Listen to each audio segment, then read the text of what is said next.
اپنے لیے اولاد اختیار کی ہے. لقد جئتم شیئا ادا، دیکھو تم نے یہ بہت بڑی بھاری بات کہی ہے، یہ بہت بڑی گستاخی ہے اللہ کی جناب میں. اور کتنی بھاری گستاخی ہے ذرا نوٹ کیجیے الفاظ. تکاد السماوات یتفطرن منہ، قریب ہے کہ آسمان پھٹ پڑے تمہاری اس گستاخی پر. وتنشق الارض، اور قریب ہے کہ زمین شق ہو جائے. وتخر الجبال حدا، اور یہ پہاڑ جو ہے دھماکے کے ساتھ گر پڑے. ان دعوا للرحمن ولدا، کہ انہوں نے رحمان کے لیے بیٹا قرار دیا، بیٹی قرار دیا. مشرکین عرب نے فرشتوں کو خدا کی بیٹیاں بنا دیا، عیسائیوں نے حضرت مسیح کو خدا کا بیٹا بنا دیا، اور یہودیوں نے عزیر کو خدا کا بیٹا بنا دیا. ان دعوا للرحمن ولدا وما ينبغي للرحمن ان يتخذ ولدا. رحمان کی تو یہ شایان شان ہی نہیں ہے کہ وہ کسی کو اولاد بنائے. یہ اس کی وضاحت میں کر چکا ہوں کہ اولاد کی ضرورت اس کو ہوتی ہے جو خود فانی ہو. ہمیں معلوم ہے ہم مر جائیں گے، ہمارا نام و نشان مٹ جائے گا، اولاد کے ذریعے سے ہمارا نام زندہ رہے. یہ اصل میں ایک اپنی ہی تسلسل انسان سمجھتا ہے کہ میری ہستی کا تسلسل ہے، میری اولاد گویا کہ میرا اپنی بقا کی ایک شکل ہے. اس لیے کہ یہ انسان کے اندر ہے. مجھے یاد ہے جب ہم پڑھتے تھے کالج میں تو الفا ایک کمپنی ہوتی تھی لاہور میں جو فائل کورز وغیرہ بناتی تھی نوٹ بکس کے، تو اس میں پیرامڈس کے عنوان سے جو بہترین الفاظ لکھے ہوئے تھے ابھی مجھے یاد ہے. Still and resolute, calm and self-possessed, still and resolute. The pyramids echo unto eternity. The defiant cry of man's will to survive and conquer the storms of time. کہ یہ جو ان لوگوں نے فرائضہ نے اتنے بڑے بڑے پیرامڈز بنا دی، کیا بنا دی؟ تاکہ ہمارا نام رہے. ہم تو نہیں ہوں گے، نام رہے گا. تو گویا کہ انسان کے اندر ایک خواہش ہے بقا کی، وہ اپنا دوام چاہتا ہے. یہ اسے پتا ہے کہ میری ذاتی طور پر تو میرا دوام ہے، تو میں کوئی عمارت بنا دوں، میرا نام جو ہے اس کے حوالے سے دنیا کے اندر رہے. اور یہی معاملہ اولاد کا ہے کہ اولاد سے انسان کو سب سے زیادہ جو اس کو خواہش ہوتی ہے وہ اپنا بقا، اپنا تسلسل. وہ سمجھتا ہے کہ میری اپنی کنٹینیوٹی ہے کہ میری اولاد کے ذریعے سے. ظاہر بات ہے کہ اللہ ہمیشہ خود باقی رہنے والا ہے، تو اس کے شایان شان ہی نہیں ہے کہ وہ کسی کو اپنی اولاد دے. اسے کوئی ضرورت نہیں ہے. تو تمہارے لیے ہے معاملہ کہ تم فانی ہو، لہذا تمہیں ضرورت ہے کہ کوئی تمہارا نام لیوا باقی رہے. وما ينبغي للرحمن ان يتخذ ولدا ان كل من في السماوات والارض الا آتي الرحمن عبدا. نہیں ہے کوئی بھی آسمانوں اور زمین میں کوئی بھی مگر یہ کہ وہ حاضر ہوگا رحمان کی عدالت میں بندے کی حیثیت سے. کسے باشد، جبکہ ہمیں معلوم ہے کہ محمد رسول اللہ صلی اللہ علیہ وسلم بھی حاضر ہوں گے تو بندے کی عبدہ ورسولہ. عبد.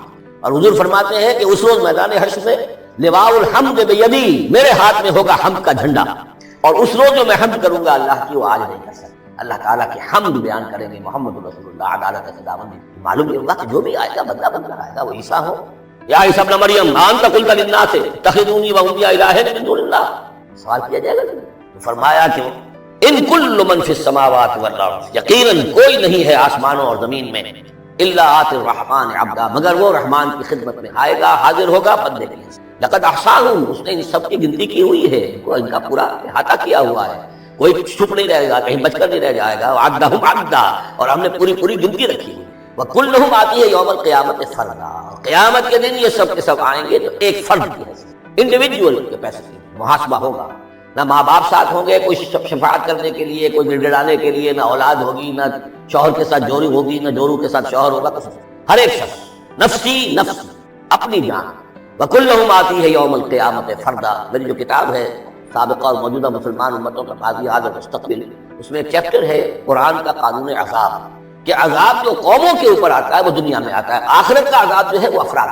محاسبہ اجتماعی جو ہوتا ہے وہ اللہ کا دنیا میں ہوتا ہے، لیکن آخرت کا حساب وہ جو ہے محاسبہ انفرادی. ان الذين امنوا وعملوا الصالحات سيجعل لهم الرحمن ودا، یقیناً جو لوگ ایمان لائے اور جنہوں نے نیک عمل کیا قریب رحمان ان کے لیے محبت پیدا کر دے گا، یعنی لوگوں کے دلوں میں محبت ڈال دے گا. یہی ابو بکر ہوں گے جن کا نام کس تعظیم سے لوگ لیا کریں گے، کس محبت سے لیا کریں گے. یہی بلال ہوں گے جن کی جو تعظیم ہوگی، جن کی کتنی محبت کی جائے گی. ابھی ذرا وقت ہے، کٹھن ہے. سيجعل لهم الرحمن ودا، حدیث میں بھی آتا ہے کہ اللہ تعالیٰ جو ہے اپنے کسی بندے سے محبت کرتا ہے تو پہلے فرشتوں کو جبرائیل سے کہا جاتا ہے کہ میں اپنے اس بندے سے محبت کرتا ہوں، اعلان کرتا ہوں. وہ فرشتوں میں اعلان کرتے ہیں، ان کے دل میں اس کی محبت ڈال دی جاتی ہے. پھر وہ عام دنیا میں اور لوگوں کے اندر اس کے دل میں اس کی ایک محبت ڈال دی جاتی ہے. فإنما يسرناه بلسانك، یہ آیت بڑی اہم ہے. تو ہم نے اس قرآن کو یسرنا ہو، اس کو قرآن کو آسان کر دیا ہے بلسان کا، آپ کی زبان پر یا آپ کی زبان کے ساتھ، یعنی عربی زبان میں. یہ بہت آسان ہے، بہت ہی ستھری زبان ہے، سادہ زبان ہے، جس کو ہم کہتے ہیں کہ سہل ممتنع. اس کے اندر ثقالت نہیں ہے، بوجھل پن نہیں ہے، بہت بھاری بھرکم الفاظ کہیں کہیں شاذ آئے ہیں، ورنہ عام طور پر قرآن مجید جو بڑی سلیس زبان میں ہے. انما یسرناہ لسانک بلسانک لتبشر بہ المتقین، تاکہ آپ بشارت دیں اس کے ذریعے سے متقیوں کو، وتنذر بہ قوما لدا، اور اس کے ذریعے سے انذار فرمائیں۔ یعنی آپ کی دعوت کا مرکز و محور اور آپ کا آلہ جو ہے، آلہ دعوت، آلہ انقلاب، وہ قرآن مجید۔ انذار کیجئے قرآن کے ذریعے، تبشیر کیجئے قرآن کے ذریعے، تذکیر کیجئے قرآن کے ذریعے۔ فذکر بالقرآن من یخاف وعید، تذکیر ہو، واعظ ہو قرآن کے ذریعے۔ یا ایھا الناس قد جاءتکم موعظۃ من ربکم، اس سے بڑا واعظ اور کوئی نہیں۔ تزکیہ نفس و قرآن کے ذریعے سے، شفاء لما فی الصدور یہ ہے، سورہ یونس میں بھی آ چکا، سورہ بنی اسرائیل میں بھی آ چکا، وَنُنَزِّلُ مِنَ الْقُرْآنِ مَا هُوَ شِفَاءٌ وَرَحْمَةٌ لِّلْمُؤْمِنِينَ۔ قرآن مجید ہی در حقیقت دعوت اور تربیت کا، تعلیم کا گویا کہ اس کا محور ہے، مرکز و محور۔ فإنما يسرناه بلسانك لتبشر به المتقين وتنذر به قوما لدا وكم أهلكنا قبلهم من قرن، اور ان سے پہلے ہم نے کتنی ہی قوموں کو ہلاک کیا۔ هل تحس منهم من أحد، ان میں سے کسی کی کوئی آہٹ تمہیں نظر آتی ہے؟ کہیں کوئی باقی ہے نام و نشان؟ کہیں آج کا کوئی نام و نشان باقی ہے؟ اور تسمع لهم ذکرا، یا کہیں ان کی کوئی بھنک تمہارے کان میں آتی ہے؟ معلومات نسیم منسیہ ختم۔